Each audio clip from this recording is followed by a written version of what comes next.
अस्सलाम वालेकुम। वालेकुम अस्सलाम मैम। हाँ नेहल, अगर सुन रही हैं तो ये स्क्रीन शेयरिंग का ऑप्शन ये मोहम्मद बाकर से ऑन कर दें ताकि मैं स्क्रीन शेयर करा दूं।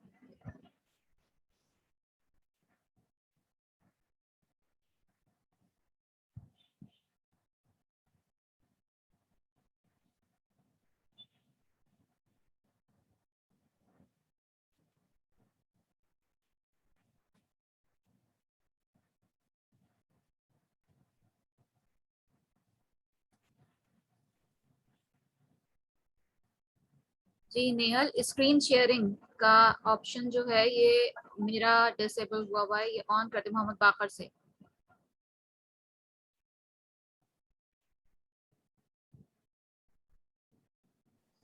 जी मैम, मैं 1 मिनट करती हूँ। 1 मिनट प्लीज।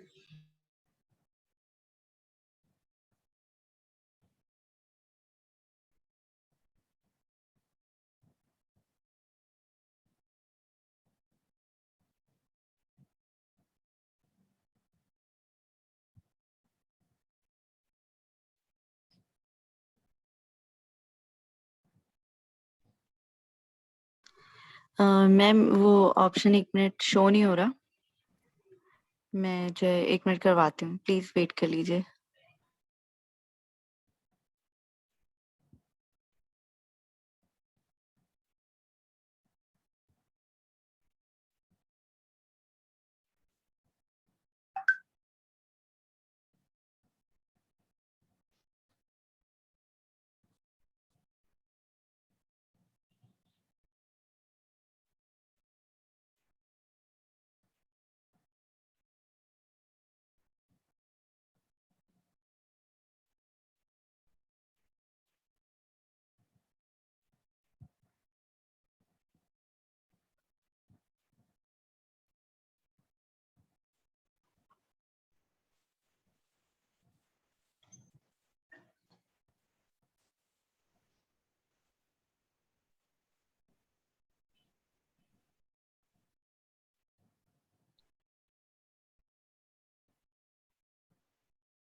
मैम अब चेक कीजिएगा, हो गई स्क्रीन ऑन आपकी?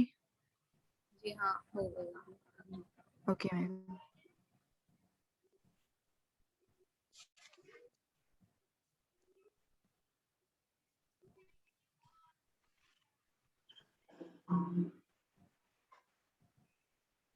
ये शेयर हो गई स्क्रीन? जी मैम, हो गई है। चलो ठीक है, हम स्टार्ट करते हैं। ये आपका इम्पोर्टेंट क्वेश्चन है सीएसएस के पेपर में, एवलांच के बारे में। एवलांच क्या चीज होता है? एवलांच दरअसल किस बला का नाम है? आप ये अगर सवाल आपके जहन में आता है तो एवलांच जनाब बर्फ की बला का नाम है। यानी बर्फ जो है जब वो स्लाइड करती है या बर्फ में स्लाइडिंग होती है तो उस बला को कहते हैं एवलांच। यानी और इससे जो है वो बहुत सारे लोग मुतासर भी होते हैं और इससे मुख्तलिफ किस्म की जो हम अगर वहां रहते हैं किसी ठंडे इलाके में, सर्द इलाके में, जहाँ के जमीन इस टाइप की है जहाँ ऊंचाई और नीचाई है, तो वहां रहने के लिए हमें बाकायदा ट्रेनिंग लेनी पड़ती है या हमें उन चीजों का अगर बचपन से हो तो फिर वो ट्रेंड होते हैं वहाँ के लोग। ज़ाहिर है बचपने से माँ बाप ने भी जिस हवाले से वो रह रहे होते हैं वहां के ऊपर उनको ट्रेंड कर दिया होता है। और अगर नहीं नए जा रहे वहां जाके आबाद होने का है या रहने का या कुछ अरसे के लिए रहने का, जो भी इस तरह की चीजें हैं, तो फिर बाकायदा ट्रेनिंग लेना जरूरी है। अब क्या क्यों जरूरी होती है ये यहाँ से हम स्टार्ट करते हैं। वजह इसकी क्या है, किस चीज में मुब्तला हो सकते हैं वरना, और अल्लाह हर किसी को बुरी बलाओं से और आफतों से बचाए, अ, अ, और अपनी हिफाजत का इंतजाम जो है वो करने के मौके फराहम करे। ये avalanches are frequent killers of backcountry skiers and snowmobilers, and even the most experienced mountain climbers can get caught up in them. ये क्यों खतरनाक होते हैं? क्योंकि ये जो है इनको किलर्स भी कहा जाता है। यहाँ पे जो लोग तफरी की गरज से आते हैं, स्नो मोबाइलर्स होते हैं और बोलना क्या है उससे? सैर तफरीह की गरज से भी आते हैं, इसके अलावा भी उनके मकासद होते हैं आने के, मसलन रिसर्च वर्क और इस तरह की चीजें भी होती हैं। तो वहाँ अगर लैंडस्लाइड हो रही हो तो फिर जो है वो आपको क्या तरीके अख्तियार करने होते हैं। According to the international commission for Alpine Rescue, which has 17 member countries, there are approximately 150 avalanche fatalities reported every year. तो ये जो कंट्री हैं जिनको एवलेंच के हवाले से इन्होंने अपना एक ग्रुप बनाया हुआ है, क्योंकि यहाँ के ऊपर बर्फ बहुत गिरती है और बर्फ होती है मौजूद, और वो लैंड स्लाइडिंग भी, वो बर्फ की जो स्लाइड होती है, लैंड स्लाइडिंग तो नहीं कर सकते, बर्फ जो स्लाइड कर रही होती है वो भी होती है। और जो गोले बन बन के गिरते हैं, बाजू का ऐसा होता है कि छोटा सा टुकड़ा और फिर वो नीचे रोल होता हुआ गया तो वो बड़ा गोला, उसके अंदर बर्फ बड़ा जो है वो इस तरह से बन जाता है और वो स्लाइड करता है। तो उन चीजों से बचने के लिए जो है ये चीजें जो है आपको ये कमीशन जो है, ये पूरा कमीशन बनाया गया और इसने रिपोर्ट किया है कि 150 जो एवलेंच फेटेलिटीज होती हैं हर साल, तकरीबन इतनी अमवात जो हैं और इसकी नजर लोग हो जाते हैं। तो 8 people died and several others including a cardiologist from Quebec are still missing after an avalanche on September 23rd on Mount Manaslu in northern Nepal। यानी नेपाल में भी बर्फबारी होती है, तो जो बर्फ जहाँ होती है और स्लाइड करती है वहां के ऊपर, तो उसके ग्रुप बनाए हुए हैं इन्होंने, 17 ममालिक की कंट्रीज का ग्रुप बनाया हुआ है जिसका नाम रखा हुआ है according to international commission for Alpine rescue. और इस के तहत जो है इन्होंने ये फिगर्स, फैक्ट्स एंड फिगर्स जो है ये हमें बताए हैं कि कितना खतरनाक होता है। जो इवन जो डॉक्टर्स होते हैं वो भी इसका शिकार हो चुके हैं, जिनका पता नहीं चल रहा है। सितंबर 23 को ये हुआ था। तो अब अभी उनको ढूंढा जा रहा है। What causes an avalanche? Avalanche के कॉजेज क्या होते हैं? दरअसल एवलांच के an avalanche occurs when the snow pack or the layers of accumulated snow on the side of a mountain is in some way disturbed। किसी तरीके से वो डिस्टर्ब हो जाती है। जो स्नो एक के ऊपर एक तय चढ़ रही होती है तो किसी तरीके से वो डिस्टर्ब हो जाती है, जिसकी वजह से वो स्लाइड करने लगता है या नीचे आने लगता है, leading to a fracturing of the top layer and a downward torrent of a large mass of the white stuff। और फिर हम क्या देखते हैं कि फ्रैक्चरिंग उसके अंदर पैदा होती है और फिर उसके बाद जो लेयर है वो जो है जो आपको नजर आ रहा होता है कि इस तरह से उसके अंदर दरार पड़ी और फिर नीचे की तरफ आना शुरू हो गई बर्फ। तो what sets of the disturbance? ये जो डिस्टर्बेंस है ये किस तरह से क्रिएट होती है? A number of factors can of a disturbance. They include natural factors. अच्छा, इसमें कुछ नेचुरल फैक्टर्स भी होते हैं जिनमें न्यू प्रेसिपिटेशन, जैसे प्रेसिपिटेशन का मतलब हमने बताया था जब हम अर्ली चैप्टर्स भी डिस्क्राइब कर रहे थे कि प्रेसिपिटेशन का मतलब होता है आसमान से कोई भी चीज नीचे आनी। वो किसी भी शक्ल में हो सकती है, वो ओलों की शक्ल में हो सकती है, वो बर्फ की स्नो की शक्ल में हो सकती है, वो स्नो फ्लेक्स की शक्ल में हो सकती है, पानी की शक्ल में हो सकती है, यानी बारिश जो रेन होती है इस शक्ल में। तो किसी भी शक्ल में प्रेसिपिटेशन होती है। तो जब ये प्रेसिपिटेशन नई आ रही होती है तो ये भी कॉज करती है जो है यानी नेचुरल कुदरती तौर पे जो है इस तरह का हो जाता है, बी इट रेन और एडिशनल स्नो। ठीक है। अ सडन वार्मिंग, कभी एकदम से अगर ग्लोबल वार्मिंग, जिस तरह आप आजकल जो है आपको एक ये भी इशू नजर आ रहा है ग्लोबल वार्मिंग का, तो ये भी इसमें से एक इशू बन जाता है कि बर्फ पिघल रही है तो फिर उसके अंदर अंदर जो है ये चीजें ग्लोबल वार्मिंग की वजह से होती हैं और फिर वो ऊपर से स्लाइड करना शुरू हो जाती है। नीचे नीचे पिघल रही है, उसकी तहें पिघलती हैं और ऊपर से जो है वो अनबैलेंस होता है और फिर वो फॉल करना शुरू कर देता है। आइस फॉल और रॉक फॉल, बाज़ जमीन अपनी जगह से सिरक रही होती है तो रॉक फॉल होते हैं, उसके अंदर आइस फॉल जो उनके ऊपर होती है जमी हुई वो हो जाती है। As well as so called artificial factors. अच्छा, इसके अलावा आर्टिफिशियल फैक्टर्स भी होते हैं लाइक स्काइज एंड स्नो मोबाइलर्स।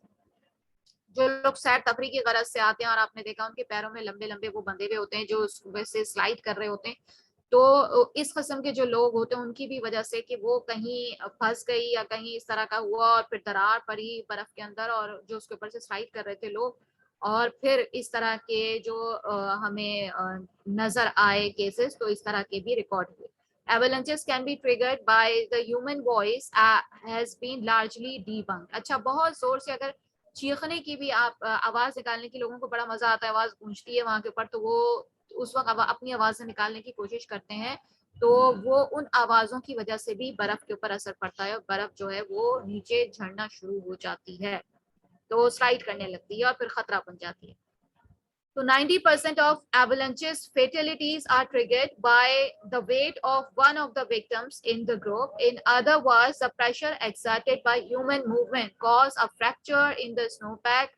क्या होता है कि हमारी ह्यूमन मूवमेंट की वजह से उसके अंदर फ्रैक्चर पैदा हो जाता है या ढीली पड़ना शुरू हो जाती है। लूजनिंग का मतलब है ढीली पड़ने लगती है, यानी वो उसके जो आपस में जुड़ी हुई होती है खुलने लगते हैं, और इस तरह से जो है the top layer and unleashing a torrent of snow, और हम देखते हैं कि किस तरह से वो नीचे आता है। Most avalanches occur 24 hours after a rapid heavy snowfall, और ज्यादातर जो एवलांचेस हैं वो 24 घंटे तक अगर रैपिड स्नोफॉल हैवी स्नोफॉल होती रहे तो फिर देखने को नजर आ सकते हैं।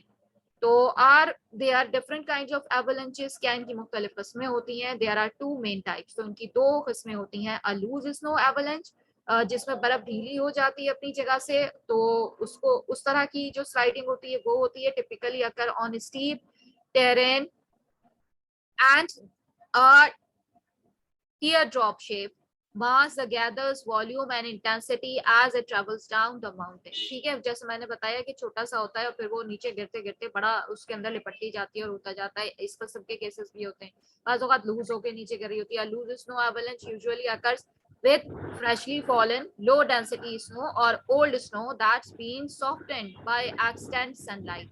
ठीक है, सनलाइट अगर ज्यादा पड़ जाए उसके ऊपर तो भी फिर क्या होता है कि लूज किस्म की जो स्नो होती है वो आपको एवलांच की शक्ल में नीचे गिरती हुई नजर आती है। The second type is a slab avalanche. जो दूसरी किस्म होती है इसकी वो स्लैब एवलांच कहलाती है, यानी पहली जो है लूज स्नो कहलाई और दूसरी जो है स्लैब, स्लैब की शक्ल में जो पूरे पूरे टुकड़े होते हैं, जिसे हम सिल कहते हैं ना, बर्फ की सिलें जिस तरह होती हैं इस तरह के, in which a layer of snow separates shattered like glass and comes hurtling down a mountain. Slab avalanches account for about 90% of avalanche deaths.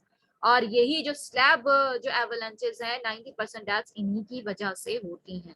जिस तरह से ये ऊपर से सिलों की शक्ल में जब ये आ रही होती हैं और गिरती हैं, तो what makes an avalanche so deadly, इसको इतना डेडली किसने बनाया? Most people assume that an avalanche takes its victims by submerging them in snow and asphyxiating them.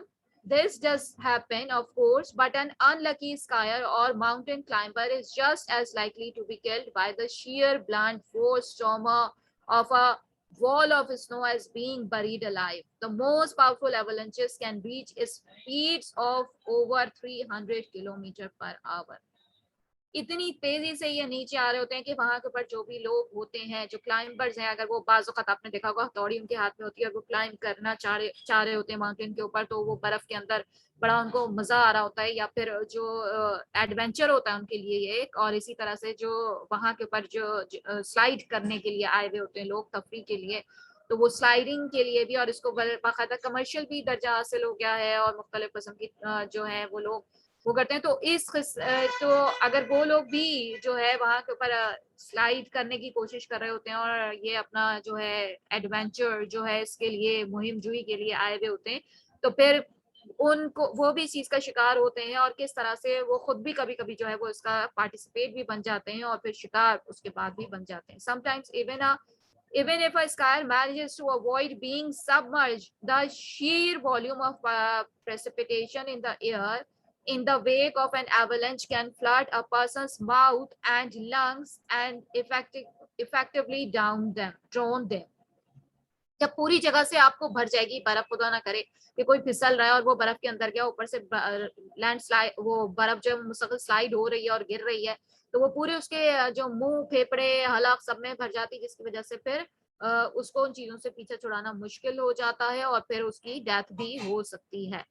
Avalanche safety tips and preparation. अब इससे इससे निजात किस तरह हासिल की जाए, यानी सेफ्टी के क्या तरीक़ाकार होंगे कि कैसे इससे सेफ रहा जा सके। जो लोग चाहते हैं वहाँ मुख्तलिफ पर्पजेस के लिए जाते हैं, तो वो अपने आप को सेफ किस तरह कर सकते हैं। Educate your self on warning science. ठीक है, पहले जो है आपको वार्निंग साइंस जो है वो उनसे जो है वो रगबत हासिल करनी चाहिए, यानी उन चीजों के बारे में समझना चाहिए। अगर आप ऐसे किसी ठंडे इलाके में जा रहे हैं जहाँ पहाड़ियां हैं, जहाँ स्लाइड्स हैं इस किस्म की, और फिर वहाँ बर्फ जम रही है और फिर वो उसके गिरने का भी खदशा है, लैंडस्लाइड का भी खदशा है, तो फिर आपको बहुत सारी चीजों से अवेयर होना चाहिए, अवेयरनेस हासिल करनी चाहिए। इसमें सबसे पहली बात तो पता नहीं इसके अंदर शो हुई भी है या नहीं, कि जो है आपने सूट्स जो है वो उस कलर के पहनने होते हैं कि बर्फ के ऊपर वो नजर आए, यानी ऑरेंज कलर का या रेड कलर का या इस किस्म के जो जो सूट्स होते हैं आपने वो पहनने होते हैं सबसे पहले, ताकि अगर खुदा ना करे कि कोई ढोल भी होता हुआ गिर रहा है या जो है तो वो फौरन दिख जाए और फिर उसको बचाने की कोशिशें वहां के ऊपर की जाएं, और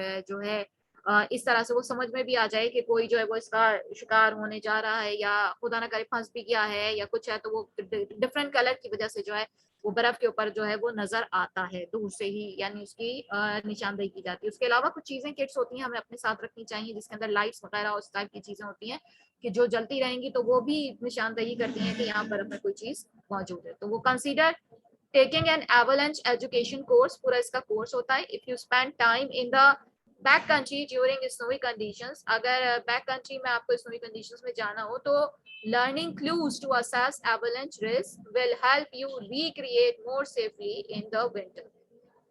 तो जब आप उसके बारे में अवेयरनेस हासिल कर लेंगे इन तमाम चीजों के बारे में तो फिर आप को ज्यादा सेफ हो सकेंगे। प्रिपरेशन क्या होती है? Before venturing into snowy wilderness areas take the extra time to prepare for the conditions. आपको थोड़ा सा एक्स्ट्रा टाइम, उनकी जो तैयारी होती है उसके किस मरहले से अब गुजरना है तो उसके लिए थोड़ा तैयार होना चाहिए पहले से। Bye checking forecast and acquiring safety gear. ठीक है, फोरकास्ट जो आने वाले वक्तों में क्या हो सकता है वो फोरकास्ट आपको पता होनी चाहिए कि लैंडस्लाइड होगी, बर्फ ज्यादा गिर रही है, कम गिर रही है, तो आपको ये भी अवेयरनेस होनी चाहिए कि अगर ज्यादा बर्फ गिर रही है तो खुदा ना करे कि इस तरह की कंडीशंस जो है उनसे वास्ता पड़ सकता है। तो फिर आप जो है वो थोड़ा रोक देंगे और फिर इंतजार करेंगे उस फोरकास्ट का कि जब आपको लगे कि अभी इतनी करीब में कोई फोरकास्ट नहीं है। लेकिन उसके लिए भी और चीजें भी, जिस तरह कहा कि कहीं ऐसा ना हो कि ग्लोबल वार्मिंग की वजह से जो है वो बर्फ पिघल रही हो, ये स्लाइड होने का खदशा हो, और इस किस्म की सारी चीजों से अवेयरनेस होके फिर अपने सेफ्टी गियर जो है वो लेके और फिर जो है वो इस तरफ जो है कदम बढ़ाना चाहिए। अच्छा ये देखिए, what to do if you are caught in an avalanche. अच्छा, पहले तो आपने अपनी तरह से पूरी प्रिपरेशन कर ली और तमाम जो थे वो कर लिए, लेकिन उसके बावजूद खुदा ना करे कि अगर कॉट कर लिया तो एवलांच ने, तो ये जिस तरह की ये दिखाया हुआ है पिक्चर के अंदर, एक हैंड है जो निकला हुआ है बर्फ से। ये देखें, एक तो कलर इसने ऐसा पहना हुआ है जो बर्फ में अलग से ही दिखाई देगा, और दूसरी बात ये कि ये हैंड जो है ये शो कर रहा है कि इसके अंदर कोई दबा हुआ जो है वो मौजूद है। तो ये क्या है? रिमेन काम, यानी आपको सबसे पहले अपने हवास जो है वो बचा रखने चाहिए, बिल्कुल भी बदहवास नहीं होना है। दूसरी चीज ये कि deploy your air bag. Air bag आपको प्रोवाइड कर दिया जाएगा, जब आपको कोर्सेज करा रहे होंगे तो उसमें एयर बैग्स वगैरह इस टाइप की चीजों के बारे में आपको पहले से बता दिया जाएगा और ब्रीफ कर दिया जाएगा, तो वो एयर बैग आपके पास होता है। This help you stay on top of the slide. ठीक है, तो वो आपकी क्या मदद करेगा कि स्लाइड के टॉप के ऊपर आप रहेंगे, वो अंदर घसने नहीं देगा, धंसने नहीं देगा, पहली तो ये बात होगी। Get off the snow slab. अब आपको स्नो स्लैब पे से हटना है। Aim 45 degrees down the slope and move across the flow of snow. और जब आप जो है उसपे से अगर खुदा ना करे कि फिसल रहे हैं तो फिर उस जहां स्लाइडिंग हो रही है उससे हटने की कोशिश करनी चाहिए। 45 डिग्री के एंगल की तरफ आप जो है वो झुकेंगे और किस तरह से ग्रैब ट्रीज और branches to pull you out of the slide. वहां के ऊपर अगर दरख्त वगैरह कोई इस किस्म की चीजें मौजूद हैं तो फिर उनको पकड़ना होगा अपने आप को सेव करने के लिए। Try to keep your head above the surface. और फिर क्या करना है कि अपना हेड जो है वो सरफेस के ऊपर रखना है। Most victims die from lack of oxygen. ज्यादातर लोग जो है वो लैक ऑफ ऑक्सीजन की वजह से उनकी जान जाती है। तो ये कुछ तरीके वो बताते हैं आपको जो बाकायदा वहां के ऊपर इस तरह के कोर्सेज हैं जो करवाए जाते हैं कि बर्फ में अगर ऐसी कंडीशन पेश आ गई तो फिर क्या क्या चीजें अख्तियार करनी, वो तमाम चीजें जो है कुछ थोड़ी बहुत यहाँ बताई जा रही हैं। उसके अलावा जब वहां कोई जाता है तो फिर उसको ट्रेन किया जाता है। If you start swim with your feet downhill to see where you are going, push an arm up as the slide slows and create an air pocket around your face by clearing snow। ठीक है, सबसे पहले अपना face का ख्याल रखना होता है कि सांस आपकी आती रहे। सबसे पहले आप वहां से स्नो को हटाने की कोशिश करेंगे और ये जो है ये तमाम तरीका। और अगर धंस जाए तो फिर रेस्क्यू किस तरह आएगी आपको कि कलरफुल, मैंने कहा कि जैसे ड्रेस अगर आपका होगा ऑरेंज रेड इस किस्म के कलर्स जो हैं वो पहने जाते हैं कि बर्फ में अलग से वो कलर्स जो हैं वो नजर आए, येलो कलर और जो जो भी कलर्स होते हैं कि वो इस तरह के कलर्स एक तो पहनने को आपको देते हैं। सूट्स वगैरह जो आप पहनते हैं उसके अलावा जो है travelling with a partner provides the best chance of rescue. अगर आपके पास कोई पार्टनर मौजूद है तो ये आपका बेस्ट चांस होगा रेस्क्यू के लिए। Try to track your partner caught in a slide to narrow your search area. ठीक है, जो आपका सर्च एरियाज को नैरो करने के लिए आपका पार्टनर जो आपको जो है वो फॉलो करता रहे, वो आपके पास होना चाहिए। 911 को फौरन फोन करेगा। Evaluate the avalanche hazard before attempting a rescue. और जो है वो जो एवलांच हजार्ड हुआ है जो है वहाँ रेस्क्यू को पहुंचने के लिए उसको पहले वहां से हटाने की, हाथों से कुछ करने की, जिस तरह भी उससे पॉसिबल होगा कोशिश करेगा। Turn on avalanche transceiver to receive. अच्छा, इसके अलावा कुदाल आपके साथ होना चाहिए जब आपको वो कर रहे होंगे ना ट्रेन, तो वो ये भी बताएंगे कि एक कुदाल भी आपके साथ जरूर, क्योंकि बर्फ में जब आप सफर कर रहे हैं या रह रहे हैं वहां, या जिस भी पर्पस के लिए आप गए हुए, तो एक कुदाल जरूर आपके साथ होना चाहिए कि थोड़ा सा भी पोर्शन अगर आपकी बॉडी का या कोई भी ऐसा हिस्सा जो अंदर ट्रैप हो गया, तो फौरन आप अपना कुदाल लेके वहां से खोदने की कोशिश करें और उसको निकालने की कोशिश करें पोर्शन को। या फिर आपका साथी या कोई भी आपके साथ अगर है, तो वो अगर हो गया तो फिर अपने तौर पे आप अपनी थोड़ी सी कोशिश करें कि एटलीस्ट उसका फेस बाहर आ जाए, कि उसको सांस दिलाने की कोशिश की जाए। तो turn your ambulance transceiver to receive incoming signals from a trapped member and use this tool to help your pinpoint an area for rescue। ये मैंने बताया कुछ चीजें हैं जो वो प्रोवाइड करते हैं आपको, ताकि जो है आपकी प्रेजेंस को पता चलाया जा सके कि कहाँ मौजूद हैं आप। use your avalanche probe that a 90-degree angle to the slope to locate a buried partner and then start digging with your shovel। shovel का मतलब वही जो कुदाल मैंने कहा था कि कुदाल जरूर बर्फ के अंदर जब आप सफर करें तो आपके पास होना चाहिए। और वो ऐसा होता है कि इस टाइप की मेकिंग होती है उसकी कि अगर वो कुदाल यूज करेंगे बर्फ तो हटेगी, लेकिन वो जख्मी नहीं करेगी जो बंदा अंदर मौजूद है उसको। तो वो इस टाइप की चीजें मौजूद होनी चाहिए। Be careful when digging to not stand on the snowpack over buried partner because that can eliminate their air pocket। तो एयर पॉकेट जो है अगर वो उनके पास मौजूद है तो फिर क्या होगा कि वो उनके बचने के चांसेस ज्यादा होंगे।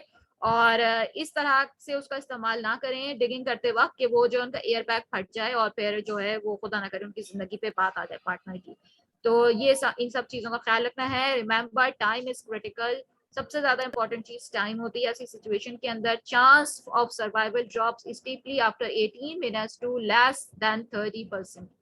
ठीक है, सर्वाइवल के चांस जो होते हैं वो कितने होते हैं? The chance of survival drops steeply after 18 minutes. 18 minutes के बाद जो है वो आहिस्ता आहिस्ता चांसेस जो है वो कम होना शुरू हो जाते हैं टू लेस देन 30%।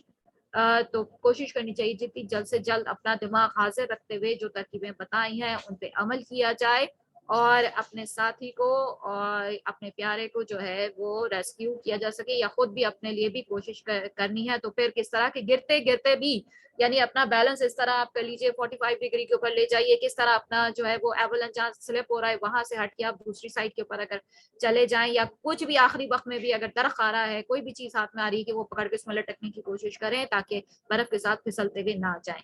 तो इस किस्म की चीजें थी जो एवलांच के हवाले से थी, जो जिन चीजों का ध्यान रखना चाहिए, और ये कि एवलांच कितनी खतरनाक हो सकती है और इसके लिए पहले से प्रिपेयर होना चाहिए।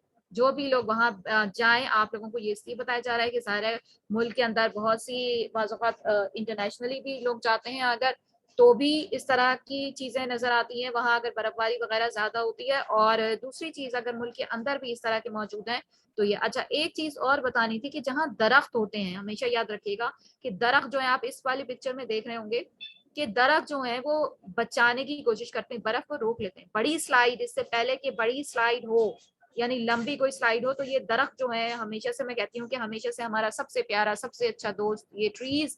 तो जहाँ ट्रीज ज्यादा होंगे, अगर ट्रीज ज्यादा नहीं है तो कोशिश करनी चाहिए कि इस किस्म के इलाकों में कि वहाँ ट्रीज जो है उनको जिस तरह भी बढ़ाया जा सके कि उनको बढ़ाना चाहिए। तो वो बड़ी बड़ी जो एवलांचेस होती हैं उनको रोकने की कोशिश करेंगे। जो बड़ी बड़ी लैंडस्लाइड जो बर्फ की स्लाइड्स होती हैं, चाहे वो स्लैब्स की शक्ल में हो, चाहे वो लूज बर्फ की शक्ल में हो जिसमें खुदा ना करे कि जाने जा सकती हैं और जिस इस तरह की सिचुएशंस हो सकती हैं, तो उनको बचाने का जो सबसे बड़ा अहम किरदार अदा करेगा वो ट्रीज करेंगे।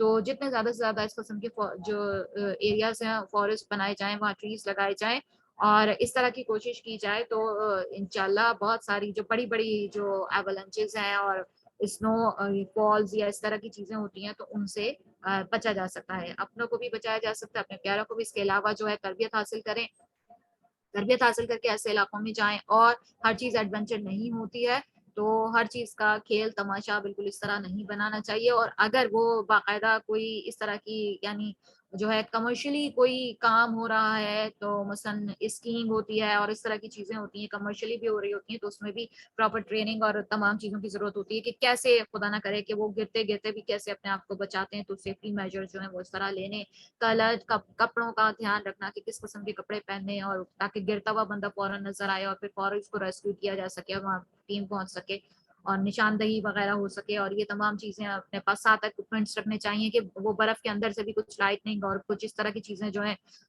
है वो शो करें, और जो है वो वहाँ फौरन जो है फौरी तौर पे इमदाद पहुंच सके। तो ये था जनाब एवलांच के हिसाब से सारा।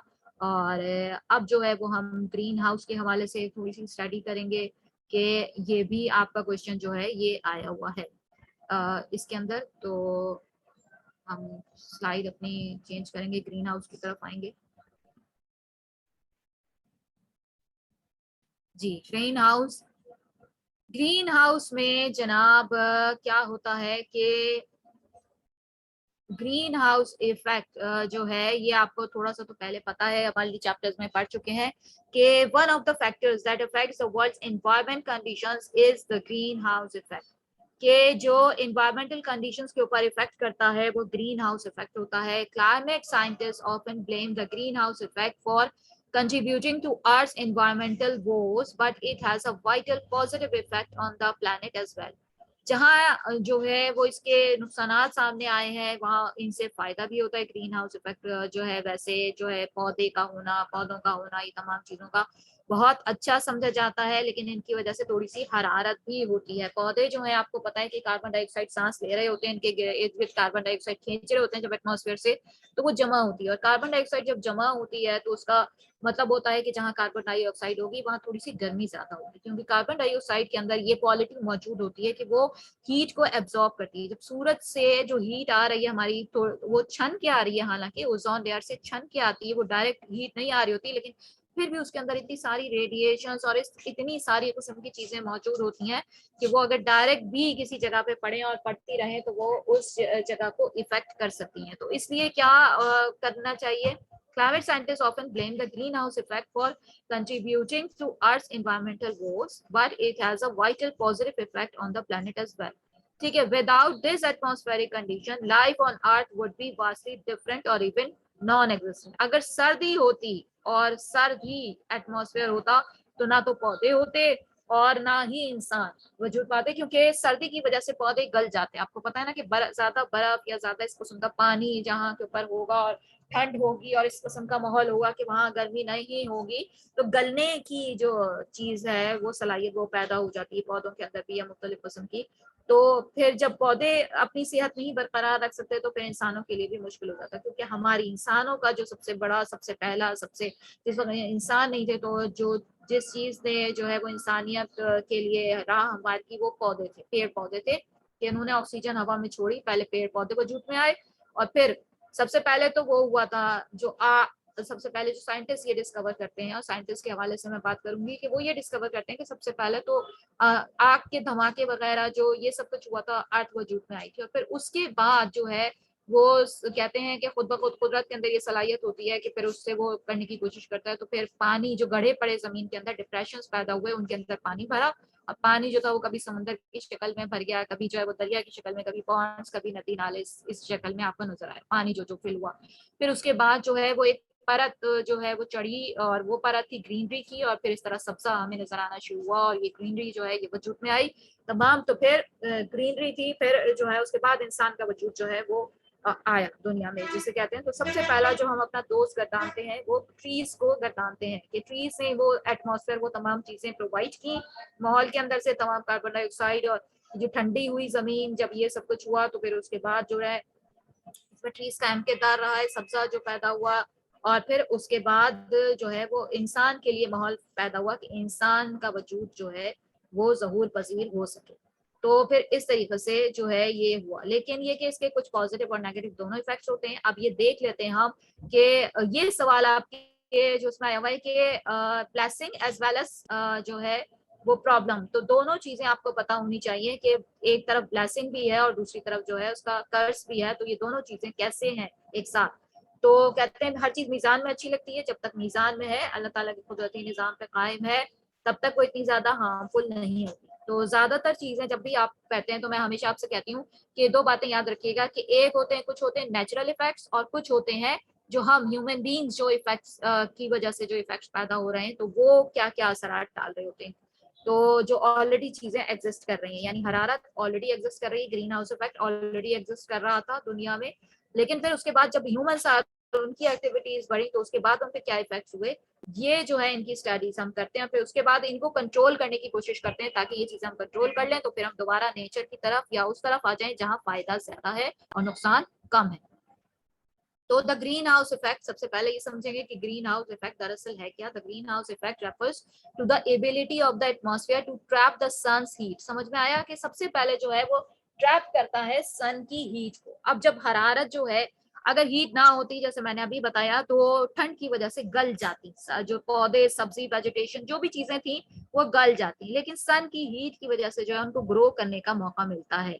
तो कार्बन डाइऑक्साइड वो लेते हैं, सूरज की धूप के अंदर अपनी गजा तैयार करते हैं और फिर वो ग्रो करते हैं। The temperature of the planet, इसकी वजह से पूरे जो प्लेनेट का टेम्परेचर था वो एक खास दर्जे हरारत पे जो है, जो उसको चाहिए था वो उसको दर्जे हरारत मिला, यानी कुछ जो है रिफ्लेक्ट बैक हो जाता है और कुछ जो है वो एब्जॉर्ब हो जाता है। तो वो एब्जॉर्ब जो करता है वो ग्रीन हाउस इफेक्ट की वजह से, वो जो हरारत यहाँ रह जाती है जो बाकी होती है वो इस वजह से होती है। तो when the sun's energy reaches earth, अब सन की एनर्जी जब अर्थ पे पहुंच रही है, the atmosphere absorb some of it on the way down and then absorbs more when that energy reflects back off the surface during the day.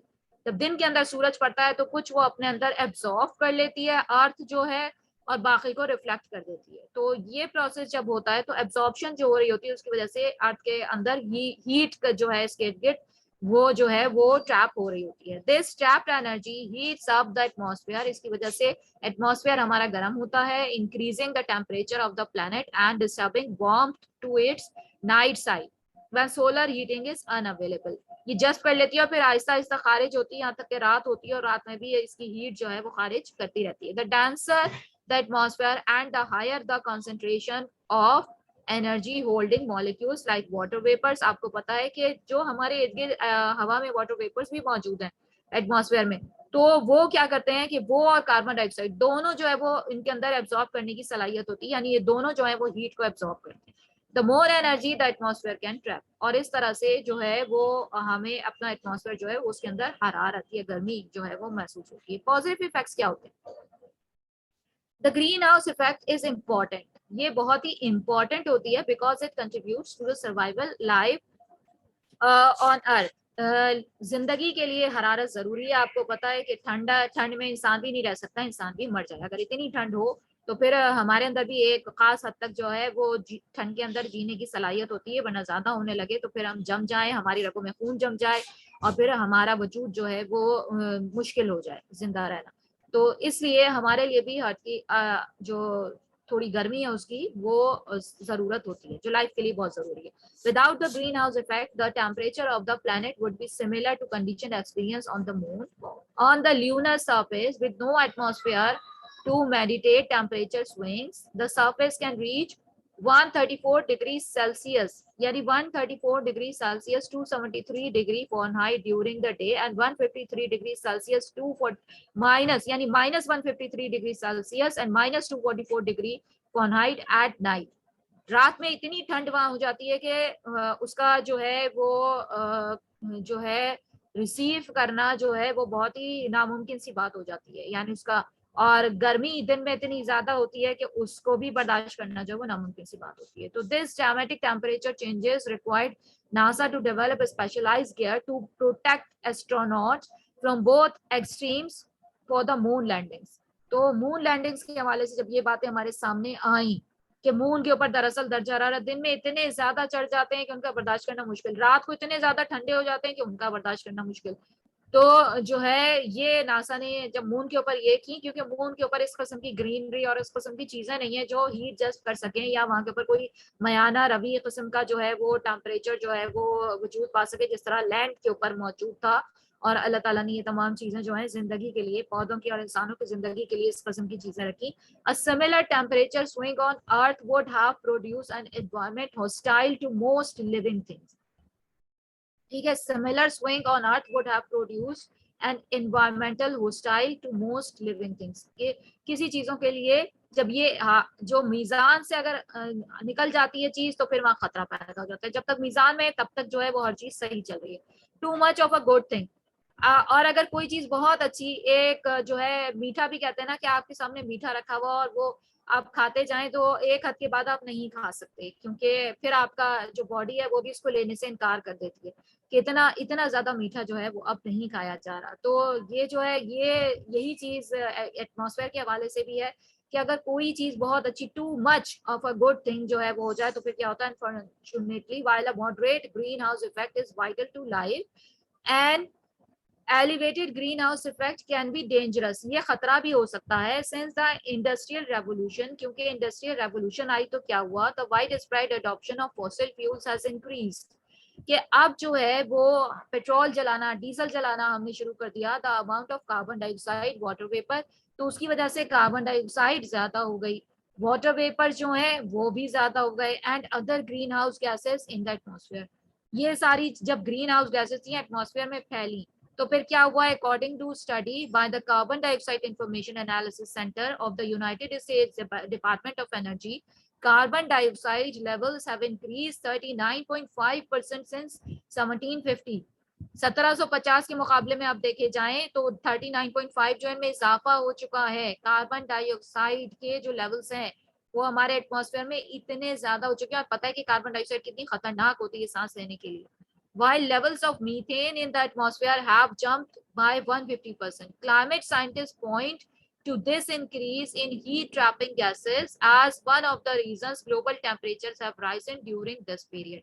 और यही वजह है कि ये तमाम चीजें जब निकली तो क्लाइमेट साइंटिस्ट ने ये कहा कि ये जो हीट को ग्रास्प करने की क्वालिटी है ये ज्यादा पैदा हो चुकी है, इंडस्ट्रीज लग रही हैं, फ्यूल्स जल रहे हैं, जो इंसान कार्रवाई कर रहा है उसकी वजह से क्या हुआ कि एटमॉस्फेयर जो है वो राइज हो चुका है, जो ग्रीन हाउस की वजह से ऑलरेडी हो रहा था। तो अब एक्सट्रीम इफेक्ट जो होते हैं वो क्या असर डालते हैं। One of the chief concern about an increase in the greenhouse effect is that changes can become self-sustaining। जो ये हमारा चीफ कंसर्न क्या था कि green house effect is that changes become self sustaining, कि खुद से खुद ये ग्रीन हाउस इफेक्ट हो रहा था। As more greenhouse gases enter the atmosphere its ability to trap heat increases. जब ये ग्रीन हाउस गैसेस ज्यादा दाखिल हो गई हमारे फॉसिल फ्यूल्स बनाने की वजह से, जलाने की वजह से, इंडस्ट्रीज लगाने की वजह से, तो फिर क्या हुआ कि जो अब हीट को ट्रैप करने की एबिलिटी थी वो ज्यादा हो गई। As the warm of the atmosphere increases, जब गर्मी ज्यादा पैदा हुई, ग्लोबल वार्मिंग जिसे हम कहते हैं, the amount of water vapour it can hold increases as well, further boosting the effect. In addition, increased global temperature threaten to release large amounts of carbon that is currently frozen into permafrost zones, also exacerbating the problem. Excessive heat retention could lead to massive changes in natural water distribution and available land mass on the global scale।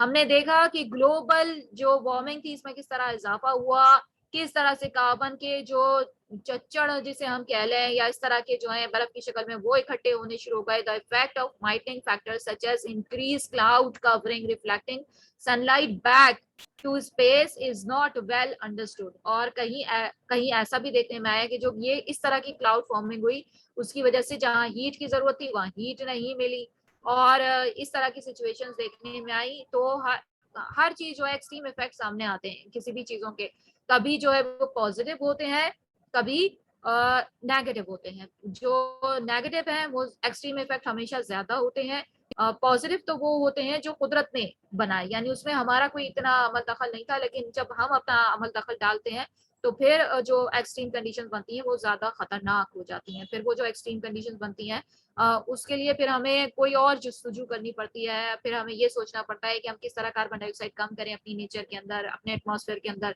फिर हमें, जैसे हमने आपको Kyoto protocol पढ़ाया था, जिस तरह हमने मॉन्ट्रियल प्रोटोकॉल पढ़ाया था, तो यानी इस तरह के फिर हमें जो है वो जो है समिट्स मुनक़िद होना शुरू हो जाती है यूनाइटेड नेशंस में, और क्लाइमेट चेंज के ऊपर डिबेट होने लगती है और तमाम चीजें होती हैं। फिर उनके अंदर जो है वो इस तरह के लॉज पास होते हैं कि कितनी कार्बन डाइऑक्साइड खारिज करनी है, जो कि हमारी अर्थ को जो है वो एक्सट्रीम एक्सट्रीम कंडीशंस पे लाने से बचाए, कितना हमें एमिशंस करने हैं, कितनी हम कंट्री को कौन से एमिशंस जो है वो करना अलाउड करें, किसको जो है वो एमिशंस जो है वो अलाउड ना करें, ये तमाम चीजों पे फैसले लेने होते हैं। तो ये सब चीजें आपको इसीलिए बताई जा रही हैं कि जब आप भी इन कुर्सियों पे बैठेंगे, संभालेंगे, तो फिर आपको भी ये फैसले लेने होंगे कि हमारी क्लाइमेट जो चेंज है वो किस तरफ जा रही है और उसमें क्या क्या चीजों का अमल दखल है। यानी इंडस्ट्रीज का फॉसिल फ्यूल्स जो हम जला रहे हैं, तो फिर हम एनर्जी कौन सी यूज करें जो है वो क्लाइमेट के लिए नुकसानदायक ना हो। कार्बन डाइऑक्साइड हमारी अगर इंडस्ट्री से खारिज हो रही है, तो फिर हम उसको किस तरह से मैनेज करें, ज्यादा से ज्यादा ट्रीज लगाएं और मौसम को ठंडा करने की कोशिश करें। हल जो है ना आखिर में वो यही सामने आता है कि दरख्त लगाए। जब जितने ज्यादा हमने यानी इंडस्ट्री की तरफ हम आए हैं या हमने इंडस्ट्रीज लगाने की कोशिश की है या जितनी ज्यादा हमने जो है वो फॉसिल फ्यूल जलाने की कोशिश की है, तो उनको उनसे जो कार्बन डाइऑक्साइड, उनसे जो इस किस्म के मादे जो एटमॉस्फेयर में फैले, उनको समेटने के लिए जो हमारा साथी है ना सबसे बड़ा, वो दरख्त है। तो फिर उसके लिए यही है कि आप उतने ज्यादा दरख्त लगाइए ताकि जो है वो जो है आपका एटमॉस्फेयर वो क्लाइमेट चेंज के हवाले से जो नेगेटिव बातें हैं हमें देखने में आ रही, उनका कुछ इलाज, कुछ इस तरह के चीजें पैदा हो सकें, या फिर जो लॉज पास हो रहे हैं वर्ल्ड इकोनॉमिक फोरम्स वगैरह, इस तरह के जो फोरम्स जो इस तरह के बड़े पैमाने पे जो चीजें होती जाती हैं, उनके अंदर जो लेजिस्लेशन हो रही है कि भाई इतना आप खारिज कीजिए, इतनी इंडस्ट्रीज लगाइए, इतनी आपको लगाना अलाउड है, इतनी नहीं है, उन सब कवानीन पे फिर चलना होगा या उसके लिए फैसले करने होंगे। ठीक है, तो ये था इसका इलाज। और अब जो है वो हम पढ़ेंगे सुनामी। अब हम नई स्लाइड जो है वो शेयर करेंगे सुनामी के हवाले से, कि सुनामी कैसे आता है और सुनामी से क्या क्या नुकसानात होते हैं।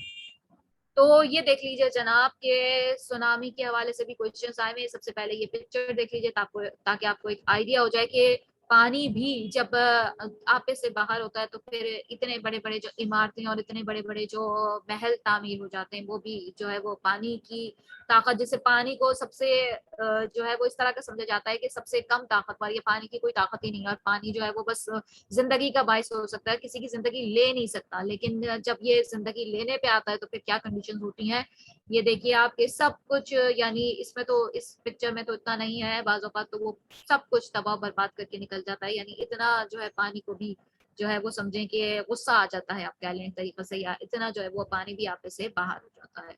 तो इस किस्म की सिचुएशंस कैसे होती हैं, ये यहाँ देख लेते हैं और फिर उनका प्रिवेंशन या उनसे बचाव के तरीके और ये तमाम चीजें भी देख लेते हैं। A tsunami can kill or injure people and damage or destroy buildings and infrastructure as waves come in and go out. जब पानी आता है और इतनी बड़ी तादाद में आता है, तो फिर वो क्या कर सकता है, किल भी कर सकता है, इंजर भी कर सकता है पीपल को, यानी मार भी सकता है, जान से भी जा सकते हैं लोग, जख्मी भी हो सकते हैं। और इसके अलावा बिल्डिंग्स जो बड़ी बड़ी हैं डिस्ट्रॉय हो सकती हैं, और इसके अलावा इंफ्रास्ट्रक्चर जो बने हुए हैं वो तमाम चीजें जो हैं वो जो है वो जो है तबाह हो सकती हैं पानी की वजह से। Tsunami is a series of enormous ocean waves caused by earthquakes. Tsunami अमूमन हमेशा याद रखिएगा कि ज्यादातर जो सुनामीज आते हैं वो अर्थक्वेक्स के बाद ही आते हैं, कि पहले झटका हुआ, जमीन में जलजले के झटके महसूस किए और उसके बाद जो है वो पानी जो है उससे ज्यादा, यानी जमीन सॉलिड होती है तो जमीन के अंदर कम आएगा, पानी के अंदर इर्तियाज ज्यादा आता है और फिर पानी जो है वो जमीन के ऊपर दाखिल हो जाता है, अपनी बंद तोड़ के निकल आता है और फिर हर चीज को बहा के ले जाता है। अगर पानी की वेव जो हम इतना ज्यादा जो है वो करंट आया हुआ है या इतनी ज्यादा वेव्स जो है वो उछल रही हैं या इतना ज्यादा उनके अंदर इर्तियाज आया हुआ है, तो फिर वो बड़ी बड़ी जो चीजें हैं उनसे टकराते हैं पूरी फुल स्पीड में जाके और फिर वो उन बिल्डिंग्स को भी हिलाते हैं। तो under water landslides, volcanoes, eruptions, बाज़ औक़ात जो ये अंडर वाटर लैंडस्लाइड जो हो रही होती हैं उसकी वजह से आता है, बाज़ औक़ात वोल्केनिक इरप्शंस की वजह से आता है, और एस्टेरॉइड्स इनकी वजह से जो है ये सुनामी आता है। यानी या तो अंदर अंदर लैंडस्लाइड कर रही है जमीन अपनी जगह से, जो है जिस तरह अभी बर्फ का बताया कि स्लाइड करती है, इसी तरह से जमीन भी स्लाइड करती है, रॉक्स भी अंदर अंदर मूव करते हैं, तो उसकी वजह से ये आ जाता है सुनामी या वोल्केनिक इरप्शंस। तो आपको पता है कि जब आतिश फशा पहाड़ फटते हैं तो फिर क्या क्या चीजें देखने में मिलती हैं, कहाँ कहाँ तक उसके असरात होते हैं, तो उसकी वजह से भी सुनामी आ सकता है। इसके अलावा कोई एस्टेरॉइड वगैरह आके जब टकराता है अपना जो है जमीन की तरफ आता है, या वो अपने जो करंट्स हैं उसके वजह से जो चलते हैं उनकी वजह से भी ये पानी के अंदर इतना इर्तियाज पैदा होता है। तो travel 20 to 30 miles per hour, यानी इसका जो रफ्तार है वो 20 से 30 माइल्स पर आवर की वो जाती है with waves 10 to 100 feet high, जिसमें जो है वेव्स वो इतनी ज्यादा हाई हो जाती हैं कि एक आम इंसान का जो कद समझा जाता है वो, जो अगर ज्यादा लंबा है तो उसका 6 फीट समझा जाता है, तो वो 6 फीट का 10 फीट से लेके 100 फीट तक ऊंची जो है हाइट्स वो आती है पानी में। तो फिर क्या होता है, cause flooding and disrupt transportation बिल्कुल तबाह हो जाती है, क्योंकि सड़कें जो हैं, इवन गाड़ियां भी तैर रही होती हैं ट्रांसपोर्टेशन की। तो क्या कहा जाए ट्रांसपोर्टेशन के बारे में, फ्लड जो है वो आ जाता है, power, communications and water supply, तमाम चीजें इससे मुतासर होती हैं। It happens anywhere along the US coast, ये कहीं भी हो सकता है। यूएस कोस्ट, ये यूएस के हवाले से था, तो आप इसमें से अगर यूएस निकाल भी देंगे तो भी हर जगह तकरीबन इसी किस्म के मामलात और हालात होते हैं। तो यानी कि coast that border the Pacific Ocean और Caribbean have the greatest risk. तो यहाँ के ऊपर भी आप खास जगह बताने से जो है वो उसके बजाय अगर आप ये कर लेंगे कि कोस्ट जो अलोंग द किसी भी कंट्री के अलोंग होती हैं, तो वहां के ऊपर जो है वो इनका रिस्क जो है वो बढ़ जाता है। आप इस तरह से बात कर सकते हैं। तो if you are under a tsunami warning, अगर आप किसी सुनामी वार्निंग के अंदर हैं, यानी आपको पता है कि आपने जो वो है सैटेलाइट्स वो छोड़ी हुई हैं और उसकी वजह से अगर कहीं पानी में उतार चढ़ाव आ रहा है या वेव्स इस तरह की जन्म लेना शुरू हो चुकी हैं या इस तरह की चीजें हैं, तो आपको पहले से अब थोड़ा सा वार्निंग जो है वो आ जाती है आपके पास और पहले से थोड़ा सा पता चल जाता है। तो क्या होता है कि first protect yourself from an earthquake, earthquake से पहले, सबसे पहले तो अपने आप को अर्थक्वेक से बचाना है, drop cover then hold on. और उसके बाद जो है वो आपको अपने आप को थोड़ा इस तरह जो है मुश्तमा करना है, get to high ground as far inland as possible, जो जितना ऊंचाई की तरफ आप जा सकते हैं तो वहां अगर पहुंच सकते हैं तो वहां पहुंचने की कोशिश करनी चाहिए। You can protect your self from a tsunami while also protecting yourself and your family from COVID-19। आपको पता है कि जिस तरह ये जो पेंडेमिक है ये फैला हुआ है, तो उससे भी अपने आप को बचाना है, क्योंकि सुनामी जब आते हैं और सुनामी आके जाते हैं तो आपको पता है कि क्या चीज फैलती है, बीमारियां फैलती हैं सबसे ज्यादा। जो उसके पास जो जो फुसदा रह जाता है ना, जो इर्द गिर्द हमारे गिरा हुआ और जो पानी के अंदर जो है वो, मैंने कहा कि गलाने की सलाहियत होती है पानी के अंदर, तो बहुत सारी चीजें, अगर लकड़ियां भी बह रही हैं, कुछ इस तरह के हमारे जो थैले, हमारे घर की बहुत सारी इस्तेमाल की चीजें जो इस तरह बह जाती हैं, बाहर निकल जाती हैं, वो भी जब सड़ने गलने और इस तरह से लगने लगती हैं तो फिर वबाएं फैलती हैं, मरज जो है वो जो बहुत ज्यादा वो जन्म लेते हैं। और इस तरह से जो है सुनामी के बाद तो फिर इन चीजों से प्रोटेक्ट करना अपने आप को सबसे ज्यादा जरूरी होता है। Protect yourself from the effects of tsunami by moving from the shore to safe high ground outside tsunami hazard area. और आपको पता है कि धूप, धूप भी अल्लाह ताला की एक नेमत है, जो हरारत हमने कहा वो भी अल्लाह ताला की एक नेमत है, कि धूप की गर्मी की वजह से बहुत सारे जरासीम मर जाते हैं। और आप ये देखते हैं कि पानी अगर कुछ अरसे जमा रहे किसी जगह पे तो एक अजीब सी जो है स्मेल आनी शुरू हो जाती है, और फिर क्या होता है कि धूप जब उन जगहों के ऊपर पड़ती है तो फिर वो स्मेल आहिस्ता आहिस्ता गायब हो जाती है। इसका मतलब है कि वो बैक्टीरिया जो इफेक्ट कर रहे थे और उस वक्त जो करीब से गुजरता उसकी सांस के जरिए या उन जरियों से जो है, या अगर टच वो कर लेता किसी चीज को वहां के ऊपर, या उन कीचड़ में से गुजरता और वो उसके ऊपर पड़ती, या इस तरह की कुछ होती जहां जमा हुआ था पानी, तो वो ज्यादा जो है वो बैक्टीरिया जो है उस पर अटैक कर सकते थे या जो बीमार हो सकता था बनिस्बत जब धूप आ जाए और वो थोड़ी खुश्की होना शुरू हो, तो धूप बहुत सारे जरासीम को मारती है। तो उस वक्त उस धूप की कंडीशन में और उस खुश्क होने के बाद अगर उस इलाके से कोई गुजरेगा तो फिर उस पर इतना इफेक्ट नहीं होगा। तो सुनामी का भी यही होता है कि इसके बाद वबाएं बहुत फैलती हैं, such as a sudden rise or draining of ocean waters. Listen to emergency informations and alerts। इस वक्त जो emergency information आपको दी जा रही होती है या करने के लिए कहा जा रहा होता है, उन चीजों को अपनाना चाहिए, अलर्ट्स के ऊपर ध्यान देना चाहिए। Evacuate, do not wait, leave as soon as you see any natural signs of a tsunami or receive an official tsunami warning। अगर वार्निंग्स मिल रही हैं तो फिर जल्दी से जल्दी जगह को खाली कर देना चाहिए।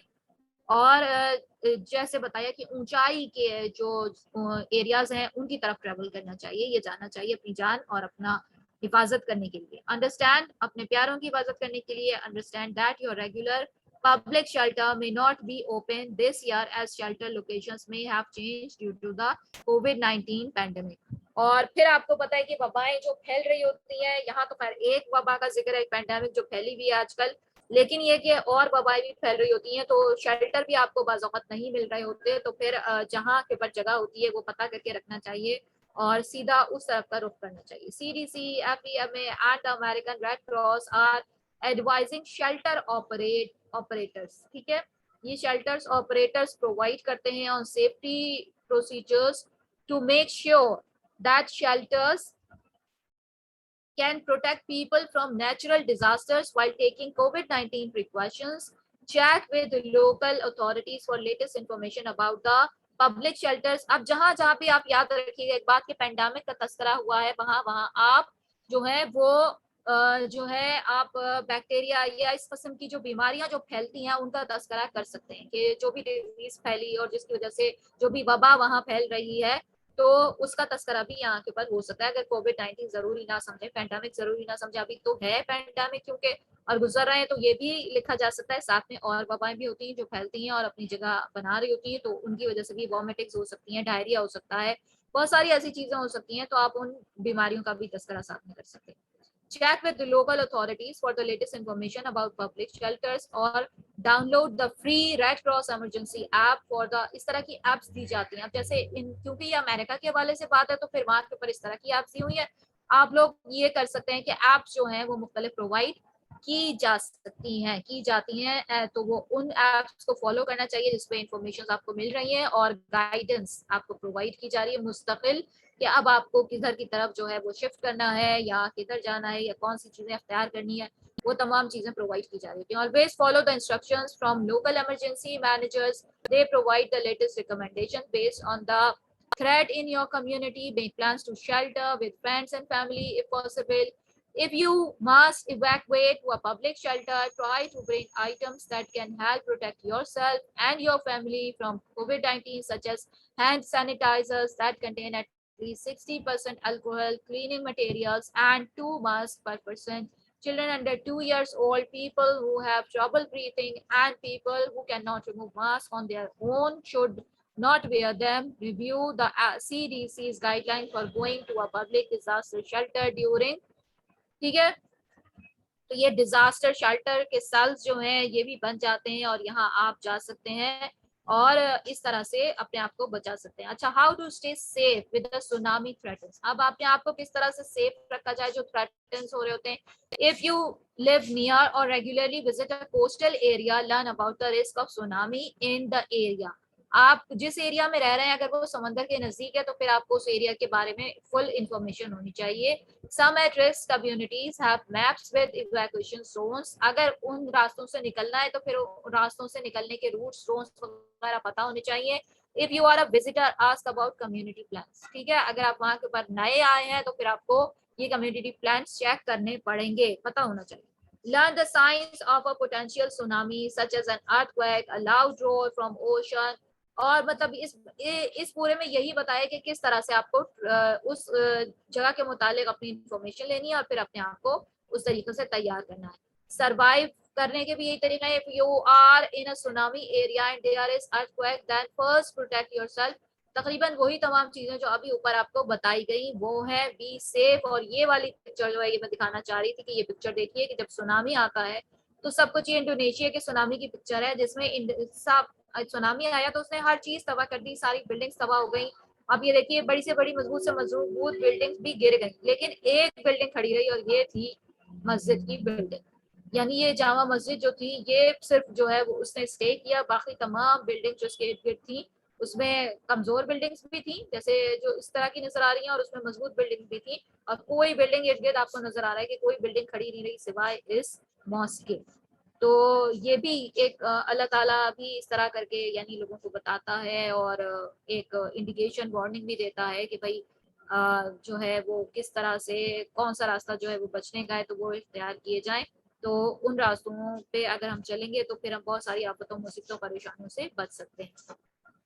तो ठीक, और इसमें भी इसी किस्म के बचने के और ये तमाम चीज़ें हैं, तो ये पीडीएफ इंशाल्लाह आपको प्रोवाइड कर दिया जाएगा। हमारी क्लास का टाइम भी ख़त्म हो रहा है, तो आज हम यहीं तक रखेंगे। सुनामीज़ के बारे में आपको बेसिक इन्फॉर्मेशन मिल गई, आपके पास इतनी नॉलेज हो गई कि आप वहाँ लिख सकते हैं सुनामी कैसे आता है, इसकी वजूहात क्या होती हैं, नेचुरल कॉजेज़ क्या होते हैं और इनसे बचा किस तरह जाता है और क्या क्या इससे बीमारियां फैल सकती हैं और फिर उनसे किस तरह से सेफ्टी इख्तियार करनी है और जो इंफॉर्मेशन आपको प्रोवाइड की जा रही है उसको गैदर करके किस तरह साथ लेके चलना है।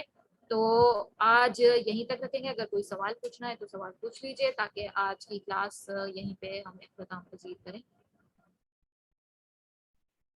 जी, कौन कौन पार्टिसिपेंट्स हैं हमारे साथ? हमारे साथ हैं अरूबा, हमारे साथ हैं डालिया खान, नौमान अहमद हैं, कुरैशी हैं, सना है। जी, किसी ने कोई सवाल पूछना है तो पूछिए।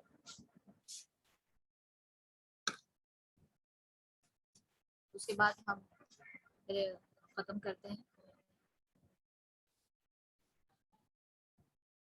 ओके, अगर कोई सवाल नहीं है तो फिर यहीं हम अपनी क्लास खत्म करेंगे और फिर इंशाल्लाह नेक्स्ट क्लास में तो हमारी फिजिकल होगी, इंशाल्लाह नहीं हो सकी तो फिर इसी तरह ऑनलाइन लेंगे हम। ये डिपेंड करेगा कि सवाल आ गया मैम। ऑल क्लियर, ठीक है, सब क्लियर है तो बस यहीं पे अल्लाह हाफिज करेंगे फिर हम। फिर इंशाल्लाह नेक्स्ट देखते हैं कि कब हमारी मुलाकात होती है। दुआओं में शामिल हाल रखिएगा और आप भी हमारी दुआओं में शामिल हैं ताकि आप भी जो है वो अपना मुस्तकबिल सही तरीके से कर सके। अपने प्यारों का ख्याल रखिएगा, अपना अपने प्यारों का। और यहीं अल्लाह हाफिज। ठीक है।